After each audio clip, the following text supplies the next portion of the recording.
মেয়েরা যারা এসেছেন সম্মানিত মা বোনেরা, হাদিস বলছে কোন মেয়ে লোক যদি চায় যে আমার স্বামী বেশি দিন বেশি থাক, আমার স্বামীর হায়াত বেড়ে যাক, তার সম্পদ বেড়ে যাক, তার সম্মান বেড়ে যাক, সে যেন স্বামীকে বারবার তাকিদ দেয়, স্বামী তুমি যা করো করো কিন্তু সম্পর্কগুলো ঠিক রাখো।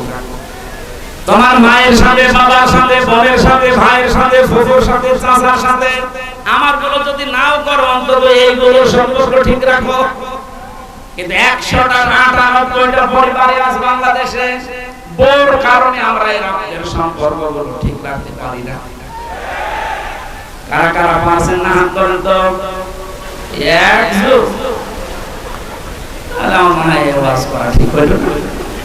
ঠিক আছে, বাকিগুলো আমরা তো অন্তত ভালো আছি, আমাদের পরিবারের সমস্যা নেই আলহামদুলিল্লাহ। বগুড়া মা বোনেরা আমাদেরকে ধন্যবাদ।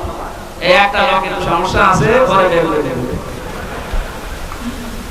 না, আমি শুধু হাসির জন্য বলি না, আমি কিন্তু বাস্তব বলছি। হাজারো পরিবারে আজ স্ত্রীর কারণে নিজের মা বাবার সাথে আমরা সম্পর্ক নষ্ট করে ফেলি। আমার বোনের সাথে সম্পর্ক আমার রক্তে, কিসের বলেন? এখন যে জল্লাদ আছে কেন্দ্রীয় কারাগারে, এর নাম হচ্ছে ইলিয়াস। এই লোকটা ফাঁসি হয়েছে বউ মারার কারণে, বউ হত্যা করেছে এই কারণে ফাঁসি, এখনো যাবজ্জীবনে আছে। এখন 22 বছর জেল খাটা লাগবে, এখন ফাঁসি দেয় মানুষকে। ওই একদিন এসে বলছিল, হামজা ভাই আমার জীবনের এই কাহিনী। 17 বছর ছিল সৌদি আরব, বিয়ে করার পর 35 না 36 বছর বয়সে বিয়ে করেছে। কয়েক বছর যেতেই ওর সাথে আর মায়ের সাথে কোনো মিল নেই। আমি আমার বোনকে কিছু দিলেই ও মন খারাপ করে, মাকে কিছু দিলেই মন খারাপ করে।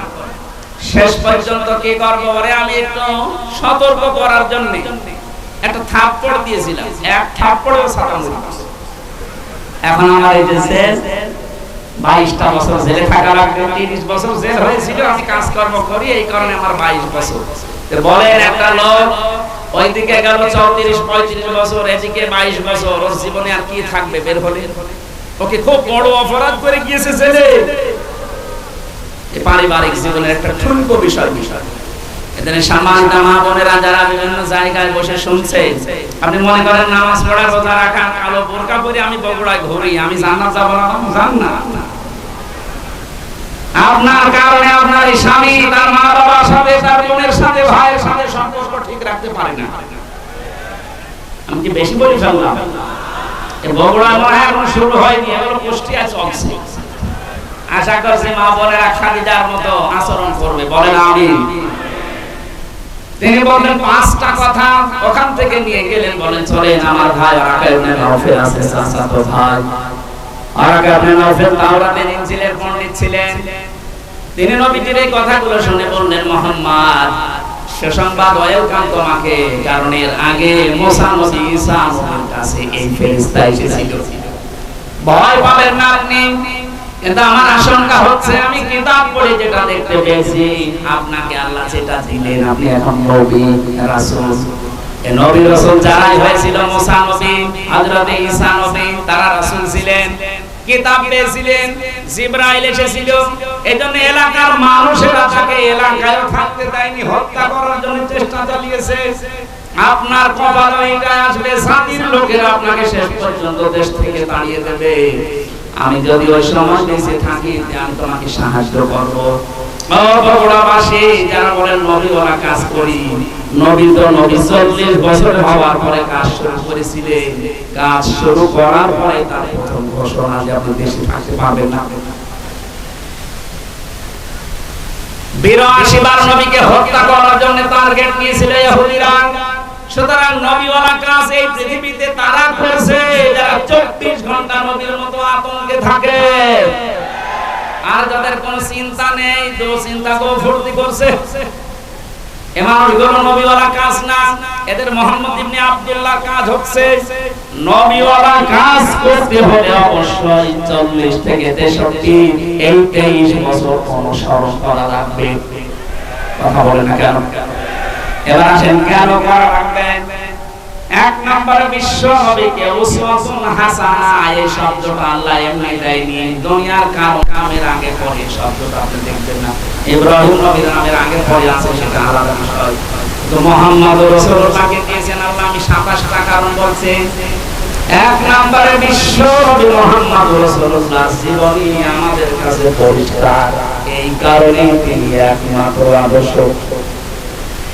দুনিয়ায় যারা অনুসরণ আপনি করেন, কেউ মুখে হাত দিয়ে বলতে পারবেন না যে দেশে বঙ্গবন্ধু, জিয়াউর রহমান, মতিয়ার রহমান নিজামী, চার মুরাব্বি যারা ছয় দলে আছে, কেউ গ্যারান্টি দিতে পারবেন না যে আমার নেতার চরিত্র 100% পরিষ্কার।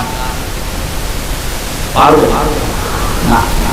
অথচ নবীজি নিজে জানিয়েছিলেন, আমার স্ত্রীরা, আমার সাথীরা, আমার সাথীরা দিনের আলোতে রাতের আধারে আমার ভেতরে যা দোষত্রুটি দেখতে পাও সব খুলে খুলে মানুষকে বলে দাও।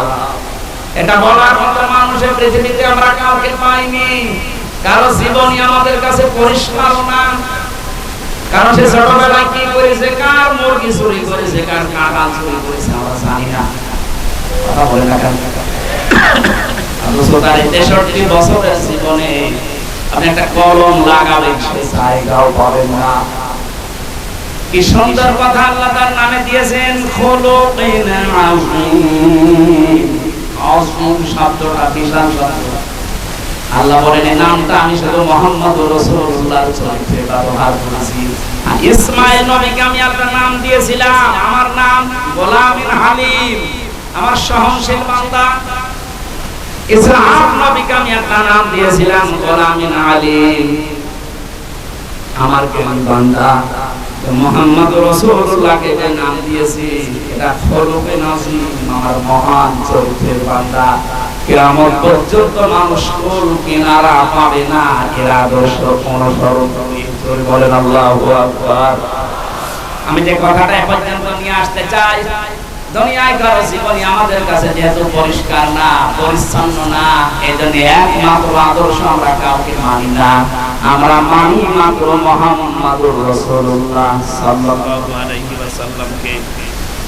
দ্বিতীয় নম্বরে আমি পেয়েছি বিশ্ব আমাদের একমাত্র আদর্শ হওয়ার কারণে পৃথিবীর যত সম্পদ আল্লাহ দিয়েছেন তিনি ছিলেন শ্রেষ্ঠ সম্পদ। কি ছিলেন? সূরা ইউনূসের 58 নম্বর আয়াতে আল্লাহ তাআলা ঘোষণা দিয়েছেন, এই পৃথিবীতে যত নিয়ামত আমি তোমাদের জন্য দিয়েছি সর্বোত্তম সর্বশ্রেষ্ঠ সম্পদের নাম হচ্ছে মুহাম্মদ রাসূলুল্লাহ। আবিযালিকা ফালিয়াফরাহু হুয়া খায়রুম মিম্মা ইয়াজমাউন। সুতরাং তোমরা যদি আনন্দ করতে চাও কারো আদর্শ পেয়ে, মুহাম্মদুর রাসূলুল্লাহর আদর্শ পেয়ে আনন্দ করো। দুনিয়ার শ্রেষ্ঠ সম্পদ এটা। জোরে বলেন আল্লাহু আকবার। 3 নম্বরে বেশি তিনি গোটা পৃথিবীর জন্য ছিলেন রহমত। যেখানে গিয়েছেন সেই জায়গা রহমতে ভরে গেছে। ওমা আরসালনাকা ইল্লা রাহমাতাল লিল আলামিন। আর রাহিকুল মাকতুবের ভেতরে আয়াতের ব্যাখ্যা পড়তে গিয়ে আমি পেয়েছি খাদিজাতুল কুবরা হযরত হালিমাতুস সাদিয়া বলেন, আমি যেখান থেকে কোলে নিয়েছি ওই জায়গা থেকে 6টা বছর আমি তাকে লালন পালন করেছি, কোনদিন অভাব তার পরে আমি চোখে দেখি নাই। করে বলেন সুবহানাল্লাহ। 4 নম্বরে তিনি আমাদের আদর্শ, এটাই আমার আসল পয়েন্ট। এই পৃথিবীতে একজন মানুষকে শুধু অনুসরণ করলে, অনুকরণ করলে জীবনের গুনাহ মাফ হয়ে যায়, তিনি মুহাম্মদুর। পৃথিবীর কোন মানুষকে অনুসরণ করলে জীবনের গুনাহ মাফ হয় আমি কোরআনে পাইনি, শুধু একটা মানুষ। কুল ইন কুনতুম তুহিব্বুনাল্লাহ ফাত্তাবিউনি ইউহিব্বুকুমুল্লাহ ওয়া ইয়াগফির লাকুম যুনুবাকুম আল্লাহু গফুরুর রহিম। 5 নম্বরে পেয়েছি তিনি আমাদের জন্য আলো বা লাইট। আলো লাইট নিয়ে মানুষ যেমন চলতে ফিরতে সহজ হয়, বিশ্ব নবীর আদর্শ কার কাছে থাকলে তার জীবন চলা আমার আল্লাহ সহজ করে দেয়। কদ জা আকুম মিনাল্লাহি নূরুন ওয়া কিতাবুম মুবিন। বলেন আল্লাহু আকবার। 6 নম্বরে পেয়েছি তিনি শুধুমাত্র আমাদের নেতা না, আদর্শ না, তিনি রাসূলদের নবীদের নেতা ছিলেন। আল্লাহ সূরা ইয়াসিনের ভেতরে দিয়েছেন ইন্নাকা লামিনাল মুরসালিন। জোরে বলেন আল্লাহু আকবার। 7 নম্বরে তিনি উন্নত চরিত্রের অধিকারী ছিলেন পৃথিবীতে। 8 নম্বরে তার বক্ষ ছিল উন্মুক্ত। নবীর উম্মত বলে আজ আমরা যারা দাবি করছি, অনেকের মন সংকীর্ণ। এটা একটু ভালো করে শুনুন। আল্লাহ বলেন আলাম নাশরাহ লাকা সাদরা, হে নবী আপনার সিনাকে আমি উন্মুক্ত করে দেইনি, আপনার বুককে প্রসারিত করি নাই। বাংলাদেশের এখন যে অবস্থা, এখন এই আয়াতটা মেনে নেওয়া আমাদের 100 দরকার।